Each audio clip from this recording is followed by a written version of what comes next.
This video is brought to you by Mixed in Key.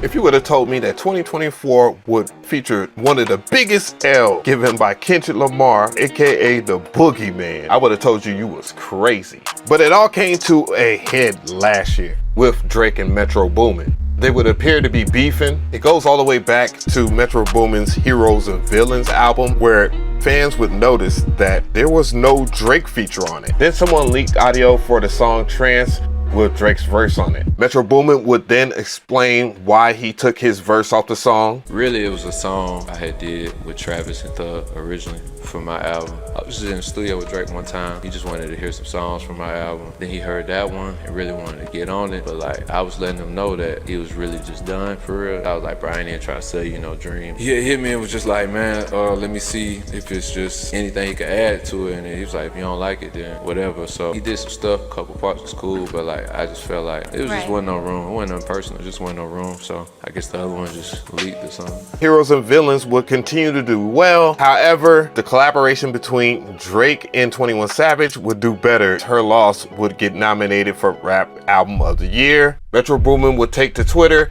and say this: "Yeah, Her Loss still keeps winning Rap Album of the Year over Heroes and Villains. Proof that award shows are just politics and not for me. I don't care about awards. Honestly, the award is the reward is knowing that the music I spend so much time on brings joy to people's everyday lives." Drake would stop his his studio session with 21 Savage, call up his #1 fan, DJ Academics, and then Drake would get on the PDF-friendly streaming platform known as Kick to say this: To the rest of you, the non-believers, the underachievers, the tweet and deleters, you guys make me sick to my stomachs, fam. Honestly, if you guys want to look in my eyes, you guys want to do something? I don't think it's a gay drink. Mojito. Metro Boomin and Future will get into the hyperbolic time chamber where they would stand on business and create the album We Don't Trust You, which features a song with Drake's biggest opt, Kendrick Lamar, on a verse. Kendrick Lamar would begin to start his slaughter on Drake and J. Cole. This will serve as a direct response to Drake and J. Cole's first-person shooter. Rick Ross would do a diss record called Champagne Moments, which featured the hashtag BBL Dreezy for the first time. He would double down and get on social media and talk more shit about Drake. Oh, it's such a beautiful day. Me waking up from a nap, I just realized BBL Drizzy called his mommy on me. He shared their text messages between each other. Cupcake Drake. And I'm sure you can guess where this story is going next. Drake would then release his response called Push-Ups, where he addresses everyone on Metro Boomin's album, including Metro Boomin himself. And this is where we get the iconic line from Drake. See that you fun. Metro, shut your up and make some drums. Yeah, I'm a sick. Nah, Metro, don't listen to that, bro. He ain't even on for real. Yeah, fuck that shit, Metro. I'm ready to slide back on this right now. Mr. Champagne Papi would start feeling himself and drop another diss record, this time featuring AI versions of Tupac and Snoop Dogg, which I don't understand why you would need an AI version of Snoop Dogg when he is alive and well. This AI stuff go crazy. Mixed in Key is the industry-leading key detection software used by the world's biggest music producers and DJs. Organize your music by detecting the key energy levels and timbre of each track. This helps with creating harmonically perfect mixes so all of your DJ sets and beats sound amazing. Not to mention, music producers can use this tool for finding the correct pitch of vocals and samples automatically generated with precision so we can get to the creative process faster. Cue points are automatically generated with precision so you can get to the most intuitive point of each track. I will have a link in the description to the Mixed in Keys website so you can check out and learn more about Mixed in Keys 11. It is worth mentioning that they are the creators behind the award-winning Captain plugins, which I happen to use all the time. Unlock the secrets of the pros with Mixed in Key 11. Better key detection, better playlists, better mixing. The Tupac estate would touch Drake on the shoulder and tell him, nah bruh, we ain't having that. Drake's sugar baby DJ Academics will put K-Dot on a timer, saying he has 24 hours to respond. Drake continues to troll Metro Boomin. This time it's a deep fake from a scene in the movie Drumline based off of Nick Cannon's character.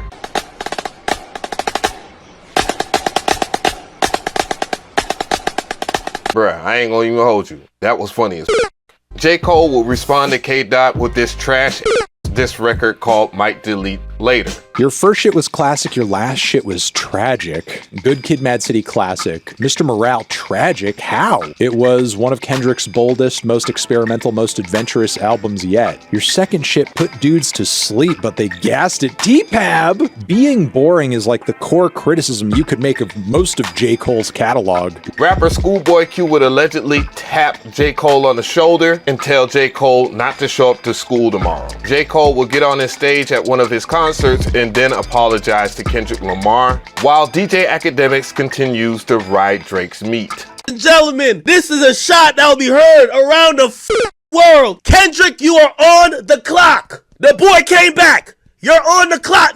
Fight back, Kendrick! Fight back! It was at this moment that he knew.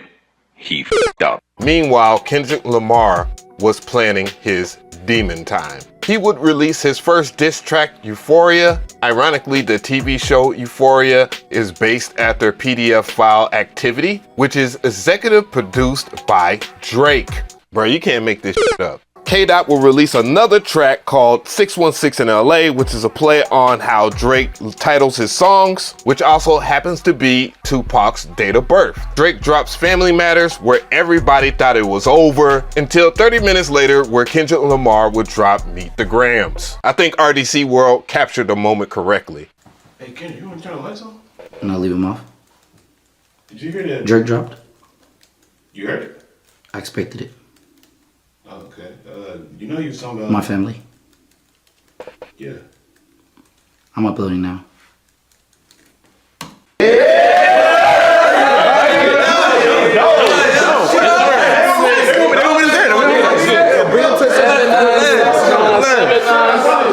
Let's get this shit.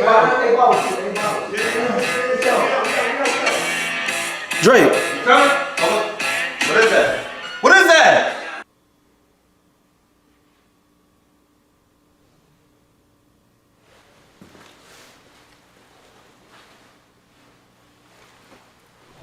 Man, put that away, Cody. No, we're not doing that. I made a song called Family Matters, and he drops a song called Meet the Grams. Okay, y'all must think I'm f***ing stupid. Who's the mole? Drake, we don't even know half these bruh. Hey, Kenny, you got them pressing here. Go ahead and drop them this one tomorrow. What? Huh? What'd you say? What? What the f***? What the f*** is that? Meet the Grams was a direct response to Drake's Family Matters, both title and subject-wise. Less than 24 hours later, Kendrick Lamar would drop another diss record called Not Like Us. And we all know what happened after that. I know it's a lot of backstory, but who do you think won that battle? Come on now. You already know who won. Meanwhile, Metro Boomin was just starting to warm up. Oh yeah, before I forget, Drake dropped the Hard Park 6, and it was a 2-pack of Let's take it back to the tailor-made freestyle, which used an AI version of Snoop Dogg and Tupac. It sounded like hot garbage. You can tell it wasn't really Tupac. I mean, Tupac is dead. Or is he?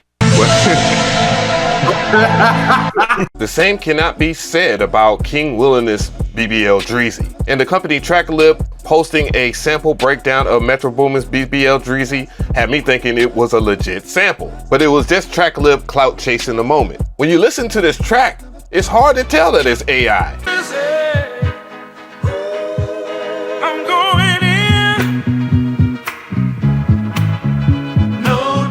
I'm going in, no Diddy is nasty work.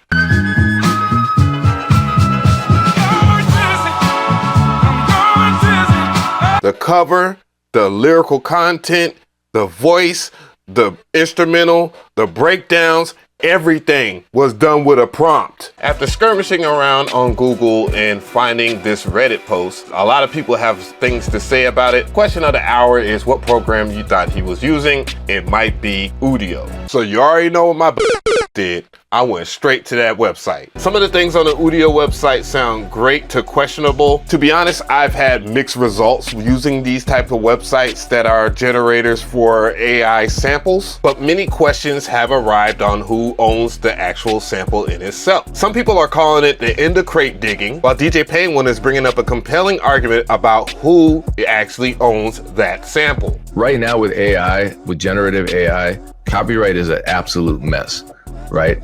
And this is straight from Creative Commons website. Producer and DJ Jazzy Jeff had a full-on conversation with the creator of the BBL Dreezy sample. And talk about like your journey into AI music that you created, not Metro Boomin. You know, I've been making viral hits since I don't know, maybe almost like 2 decades now. Like starting out on YouTube with like Crank That Homeless Man, and then I had this song called Got It at Ross, which was like really big out in the Bay Area. Well, really it was like kind of big globally, like anywhere they have Ross rather. But you know, just always just writing comedy songs, or like doing stand-up comedy. And luckily, you know, this maybe like a month and a half ago, almost a month and a half ago, like just making this song. I saw BBL Drizzy was trending one day because of Rick Ross was going in at Drake, and I decided to just like kind of make this song. I didn't think nothing of it because like I was like, I'm gonna put it on Twitter.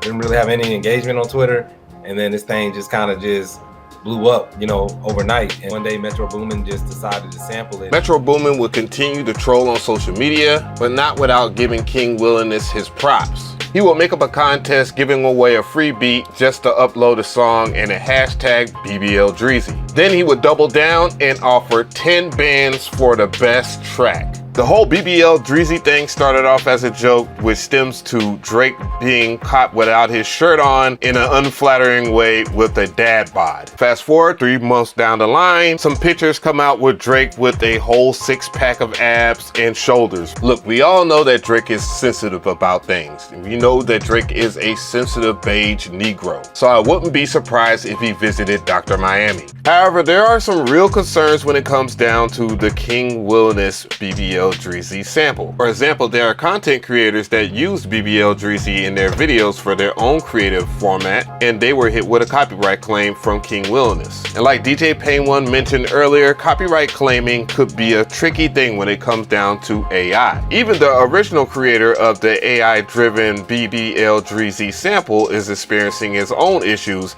as Spotify has removed it from its platform. So in due time, we'll find out how this will play out in the future with AI sampling, because right now we're in the middle of a AI sampling Cold War.